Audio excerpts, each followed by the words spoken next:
උන්වහන්සේ මුල්ම බුද්ධ වචනේ දේශනා කරන්නේ ඇසළ පුර පසළොස්වක පොහොය දවසක නේද? ඇසළ පොහොය කියලා කියන්නේ වස්සාන ඍතුවේ ආරම්භක පොහොය වස්සමාදන් වන පොහොය. මේ නිසා භාගතුන් වහන්සේ අධිෂ්ඨාන කරගන්නවා වස්තුන් මාසයේ මේ පුණ්‍ය භූමියේ වැඩ ඉන්නට අධිෂ්ඨාන කරගත්තට උන්වහන්සේට වැඩ ඉන්න කුටියක් නම් මේ භූමියේ තිබුණේ නෑ. ඒ නිසාම තෙරුවන් සරණ ගිය පළමු උපාසකයා සහ උපාසිකාව විසින් භාගතුන් වහන්සේට වැඩ ඉන්න කුටියක් හදලා පූජා කරා. මේ කුටියේ භාගතුන් වහන්සේ මුලින්ම වැඩ සිටිය නිසා අපි මේ කුටිය හඳුන්වනවා මූලගන්ධ කුටි විහාරය කියලා. මුලින්ම වැඩ සිටිය සුගන්ධ කුටිය තමයි මූලගන්ධ කුටි විහාරය කියලා කියන්නේ. ඒතර මේ කල්කණු හතරකින් දක්වලා වෙන් කරලා මැද කොටසක් දක්වලා තියෙන බුදුන් වහන්සේ මුලින්ම වැඩ සිටිය ස්ථානය සුගන්ධ කුටිය මූලගන්ධ කුටි විහාරය.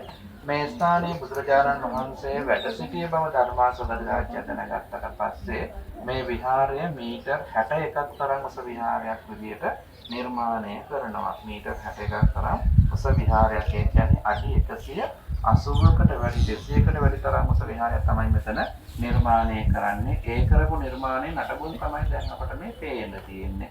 සාමාන්‍ය එක විද්‍යාවක් අඩි 5ක් විතර පාළයි නේද? ඒ කියන්නේ අපිට දල වශයෙන් අනුමාන කරගන්න පුළුවන් අඩි 150ක වස්තුක විහාරයක් මෙතන තේන්නට ඇති කියලා. මේ ස්ථානයේ බුදුන් වහන්සේ වස්තුම් මාසයේ වැඩ වාසය කරනවා. ඒ වැඩ වාසය කරනකොට තමන් වහන්සේගේ පළමු රහත් 69 ධර්ම ප්‍රචාර කටයුතු සඳහා පුරුදු පුහුණු කරගන්නට යෙදෙනවා. ඒ කියන්නේ අපි මේ ස්පර්ශ කරගෙන ඉන්නේ බුදුන් වහන්සේගේ නියත වශයෙන්ම පාද ස්පර්ශයෙන් ලැබපු උන්වහන්සේ සතර ඉරියව් පවත්වපු ස්ථානයක් තමයි මේ මූලගන්ධ කුටි විහාරය කියලා කියන්නේ. අපි ඒ ස්ථානයේ තමයි දැන් මේ ඇවිත් ඉන්නේ පරිහරණය කරන්නේ. අම්මලා තාත්තලා මේ වඳින්නේ ප්‍රස්තුම් මාසයක නේද? හවුද?